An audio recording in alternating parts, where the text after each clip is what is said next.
Ողջույն ձեզ, քույրեր եւ եղբայրներ, ահա մենք մտանք 26 թվական, ես նորից շնորհավորում եմ մեր բոլորի նոր տարին, շնորհավորում եմ գալող եւ Սուրբ Ծնունդը, իմիջիալոց ես միշտ շնորհավորել եմ ամբողջ ժողովրդին, չնայած նրան, որ մեկ ինչ-որ մեր դեմա, մեկ ինչ-որ իմ դեմա, կամ իմ դեմա խոսում, Աստված իրանց հետ,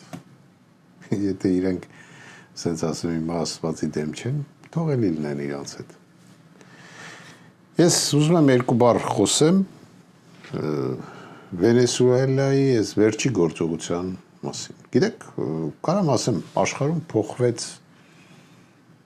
հոգեբանություն, գլոբալ տեսակետից ստրատեգիական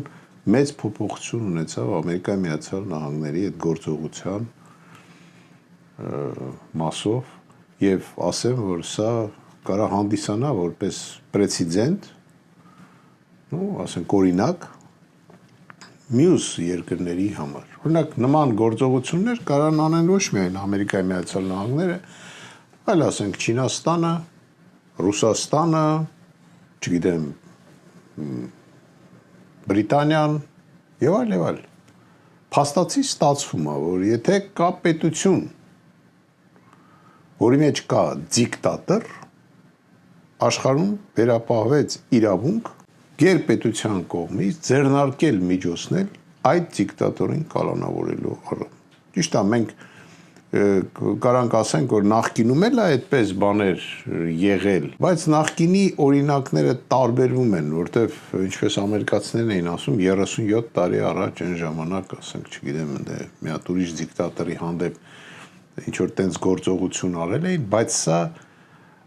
տարբերվում է ամեն ինչով։ Անկախ պետություն, որի մեջ չկար ամերիկյան ուժեր, որը 4 կողմից ընդամենը շրջապատված էր եւ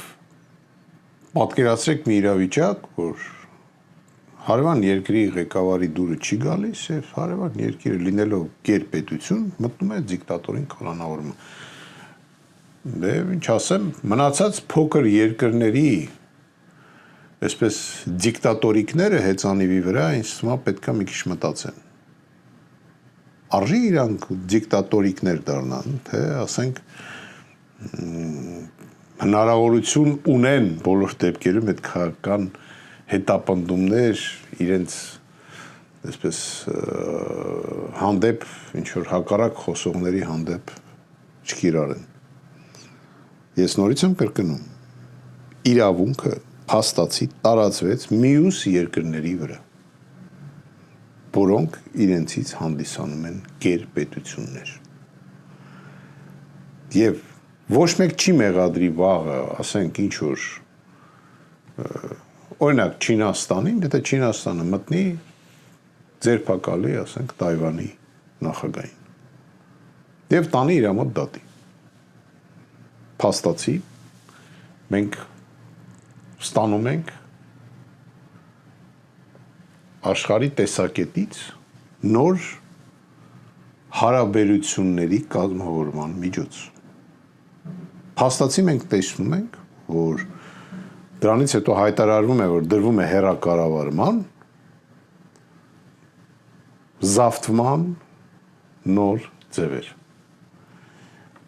Եվ սպասենք զարգացումների։ Ու ես միշտ ասել եմ, երբևիցե ոչ մի դիկտատոր լավ վերջ չի ունեցել։ Բացառություն կարան կազմեն, եթե դու գերպետության դիկտատոր ես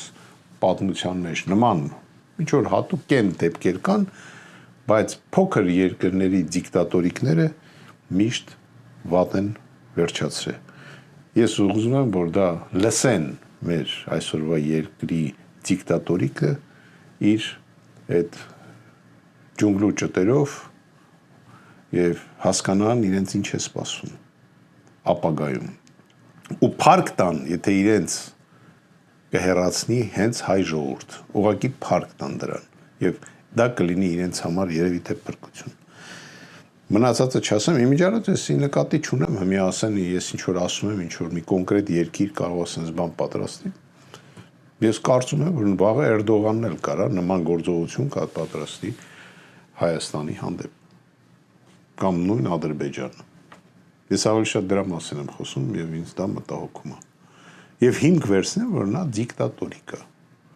Դա կարա լինի միջազգային հիմք նման գործողության։ Ուղղակի նորից եմ կրկնում ականջների տողարեք։ Մենք հաղթելու ենք դա է ցույց տալի։ Ով որ չի հասկանում ինչա սպասում է երկրի իշխանությանը,